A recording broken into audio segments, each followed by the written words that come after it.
Bonjour, je suis Manon chez Je passe mon titre pro.fr et on va rédiger aujourd'hui le dossier professionnel de l'agent de service médico-social. Donc on va tout d'abord commencer par récupérer la matrice vierge qui est imposée par le ministère du Travail, donc la matrice du dossier professionnel. Alors sur Je passe mon titre pro.fr, on va pouvoir la retrouver dans l'onglet Les dossiers d'exemple ici. Vous allez dans Dossier professionnel. Et à gauche, on a le dossier professionnel vierge à remplir. Donc on clique simplement sur le télécharger. Il se télécharge tout de suite sur votre ordinateur. Et là, on peut l'ouvrir. Donc ici, on l'a déjà ouvert avec Google Docs, mais c'est exactement la même chose avec n'importe quel outil de traitement de texte, comme Word ou Google Docs par exemple. Alors ici, on est sur la page de garde. On va remplir le nom de naissance, donc votre nom de famille simplement, le nom d'usage qui est votre nom d'épouse si vous êtes marié, ensuite votre prénom et votre adresse personnelle, vous mettez bien votre adresse et non pas l'adresse de votre centre de formation si vous êtes en centre de formation. Voilà, ensuite le titre professionnel visé, ici on met agent de service médico-social. Donc si vous êtes en centre de formation ici, on laisse la case cochée parcours de formation et si vous êtes en VAE, vous cochez la case juste en dessous. Et pour la page de garde, c'est tout ce qu'on a à remplir. Ensuite, vous avez une présentation du dossier que vous allez lire, mais on ne remplit rien dans cette partie. Et on a ensuite le sommaire. Donc on demande des intitulés d'activité type et des intitulés d'exemple. Alors pour remplir le sommaire, on va se servir du REAC, du référentiel des activités de votre titre professionnel pour remplir cette partie. C'est ce document, toujours fourni par le ministère du Travail, qui répertorie toutes les activités types du métier et toutes les compétences que vous allez maîtriser. Donc je retourne sur « Je passe mon titre pro » et je vais dans les titres professionnels. Ou bien sur la page d'accueil, c'est exactement la même chose. Et je cherche « Agent de service » et ici, j'ai la fiche métier, agent de service médico-social. Je clique dessus et j'arrive sur la page du titre professionnel. À gauche, dans les documents, on a le REAC. Donc, je clique simplement sur l'icône du document. Je peux aller directement en page 8 pour avoir les informations dont j'ai besoin. Et ici, on a les activités types et les compétences du métier. Donc, simplement, là, je vais reprendre l'intitulé de l'activité type numéro 1 que je vais venir mettre dans mon sommaire. Je fais pareil pour l'activité 2 et pareil pour la 3 évidemment. Voilà, et ensuite pour les exemples, on va prendre les intitulés des compétences de chaque activité. Donc pour un dossier professionnel, on conseille de prendre 2 à 3 exemples de compétences par activité pour éviter que le dossier soit trop lourd. Par exemple, si on avait plus de compétences, on ne les aurait pas toutes illustrées. Bien sûr, vous devez les maîtriser pour votre titre professionnel, mais pour le dossier professionnel, on ne va pas toutes les illustrer. Là, on n'a que 2 compétences par activité, donc je vais pouvoir toutes les indiquer. Donc je fais pareil, je fais simplement un copier-coller des compétences dans mon sommaire. Voilà. Simplement copier-coller.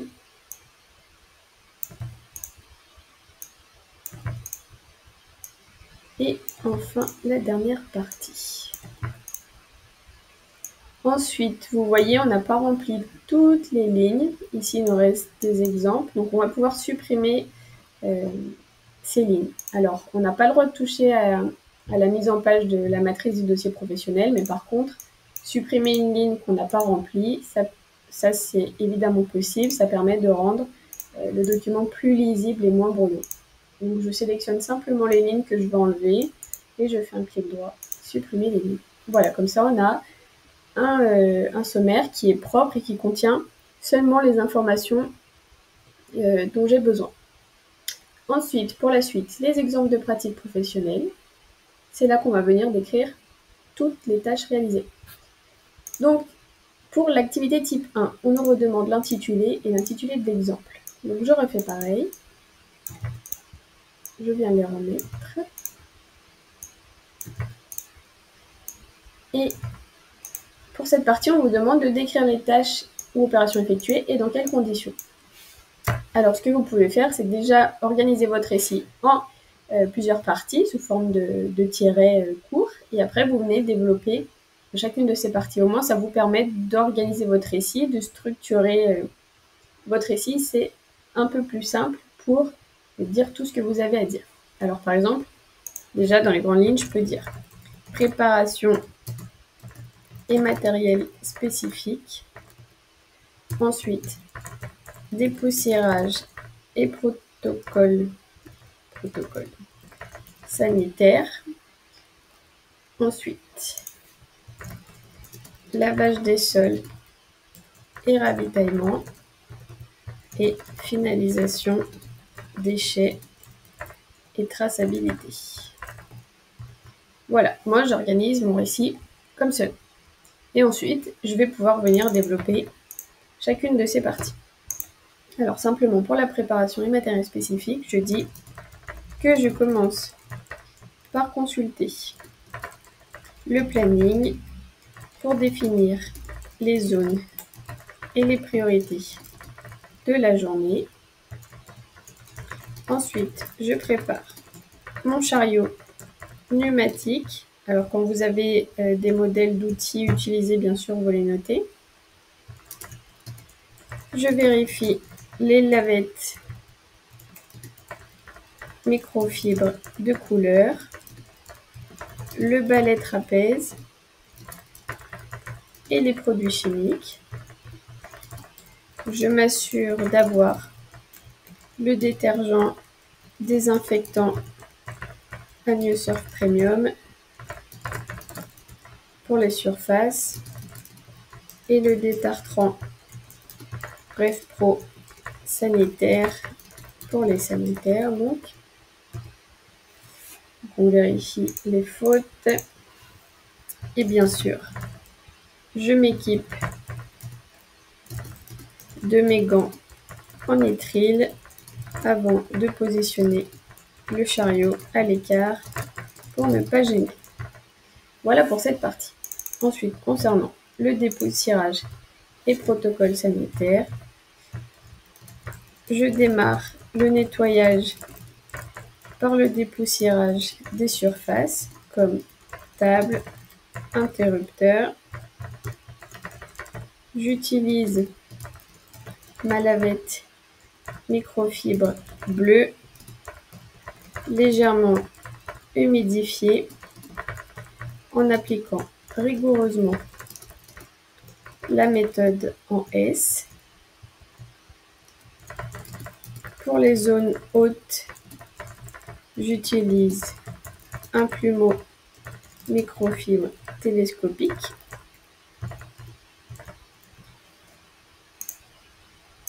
Hop.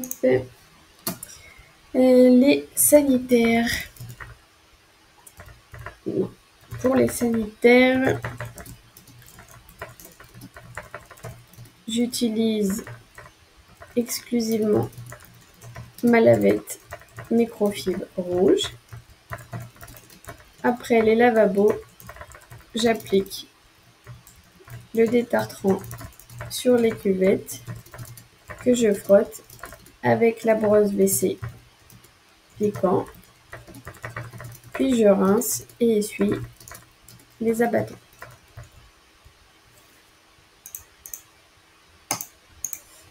Voilà pour cette partie. Ensuite, pour le lavage des sols, j'explique que pour les sols, j'effectue d'abord un dépoussiérage humide avec le balai trapèze et des gaz imprégnés.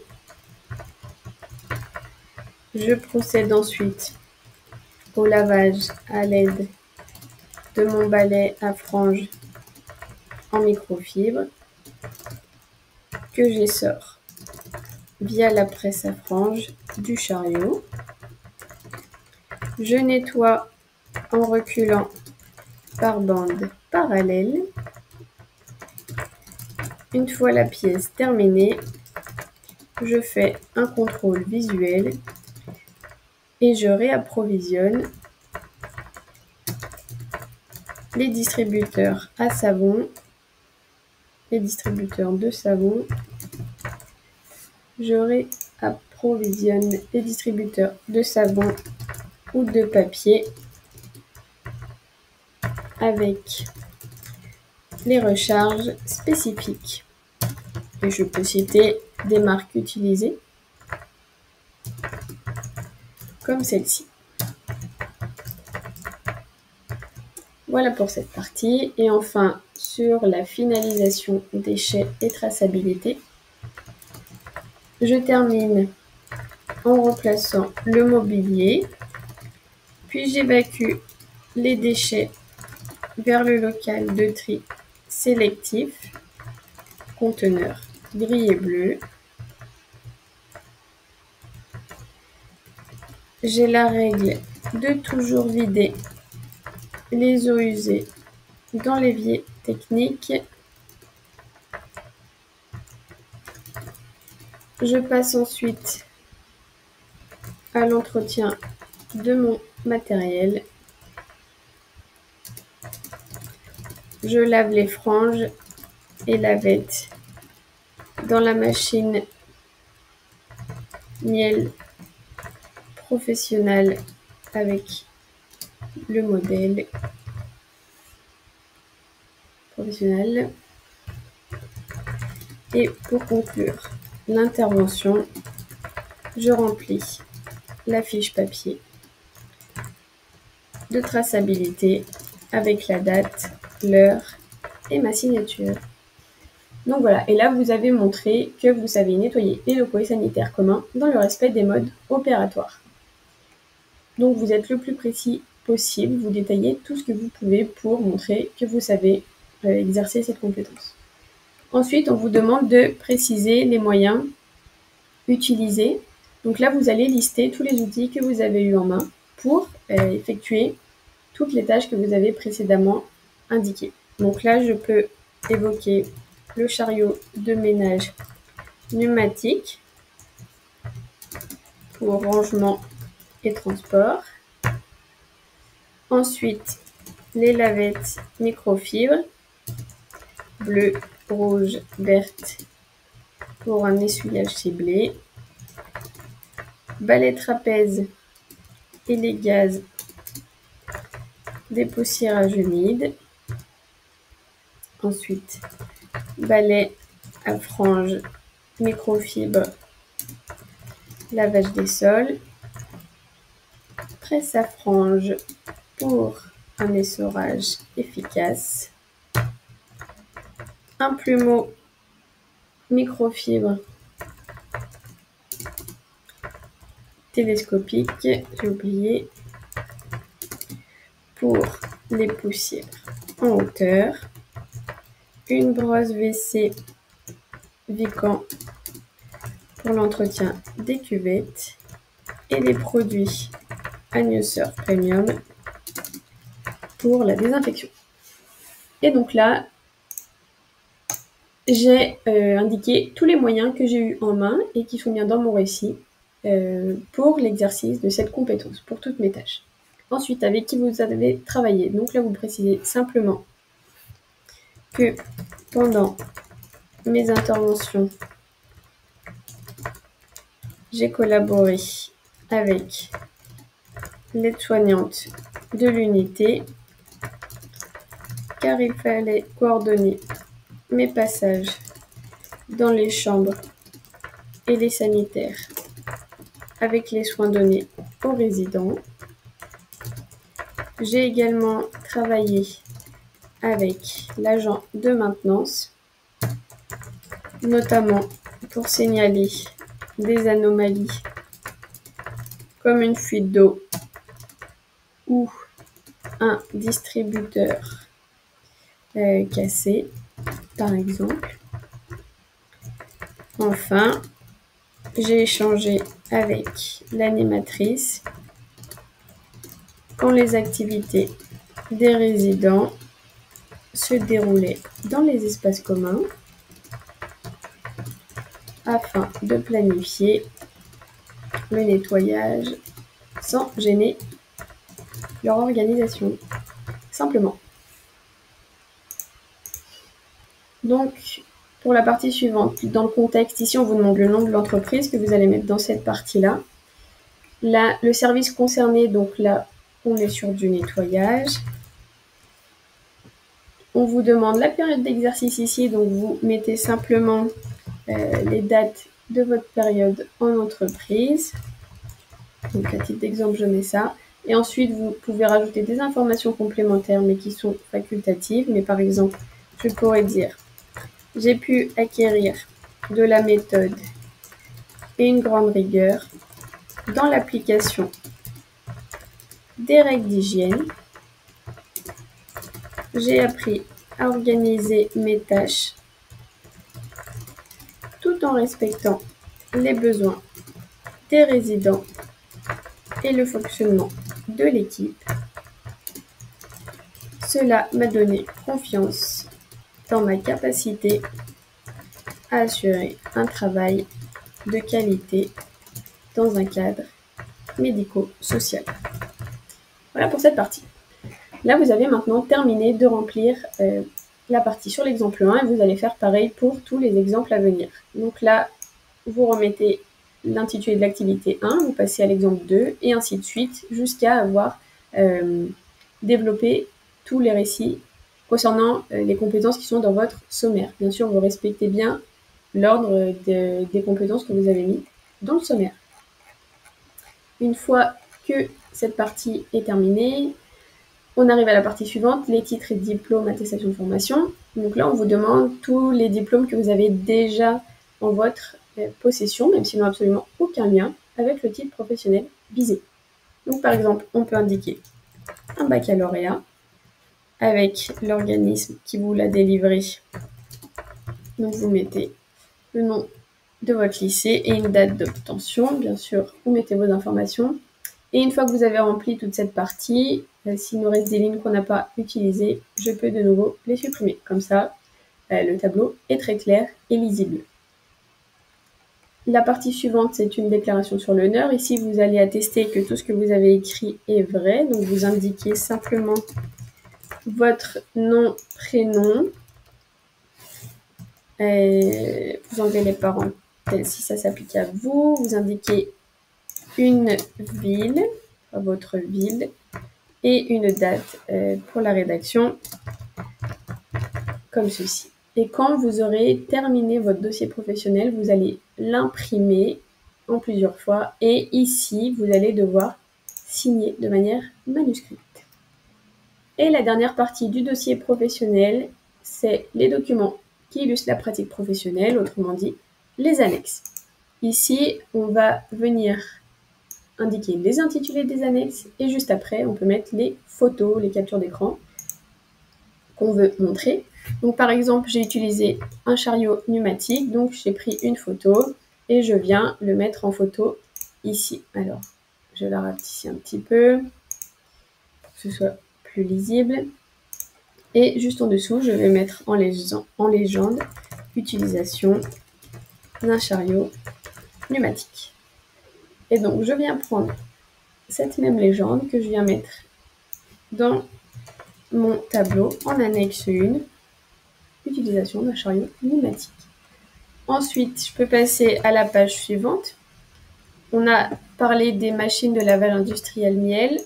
Donc pareil, j'ai pris une photo et je peux venir mettre machine de lavage industriel miel professionnel.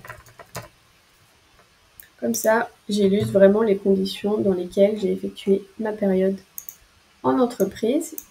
Donc ici, je prépare mon annexe 2 et je viens reprendre l'intitulé de mon annexe 2 juste ici. Et voilà. Et une fois que vous en êtes là, vous avez terminé votre dossier professionnel. Alors vous allez avoir plus d'annexes parce que vous allez avoir rédigé le reste des compétences. Mais voilà, vous voyez déjà la méthode et quoi indiquer dans votre dossier professionnel. Maintenant, si vous avez encore besoin d'aide, chez Je passe mon titre pro, on a rédigé un dossier professionnel complet, entièrement rempli pour toutes les compétences, toutes les annexes, qui doit vous servir à titre d'exemple et que vous devez bien sûr personnaliser en fonction de votre propre expérience. Alors pour trouver ce dossier professionnel d'exemple, vous pouvez retourner ici simplement sur la page du titre professionnel et vous pouvez l'acheter ici même pour 5,90 €. Si vous voulez avoir plus d'infos sur le contenu exact de ce dossier professionnel, vous pouvez aller dans les dossiers d'exemple, dossier professionnel, et vous recherchez ici votre titre professionnel. Alors, par exemple, je peux taper son acronyme ASMS. Et quand on clique sur le petit i, vous avez toute une fiche d'explication vraiment qui devrait répondre à la plupart de vos questions si vous en avez. Je vous invite à la lire. Cette fiche est très bien faite, mais n'hésitez pas à la consulter. Vous pouvez toujours télécharger le fichier depuis cette page, c'est exactement la même chose. Voilà, j'espère qu'on a pu vous aider. N'hésitez pas à nous faire savoir si vous avez encore des questions ou si vous avez apprécié la vidéo. Et je vous souhaite bon courage pour la réussite. Je vous dis à bientôt. Merci.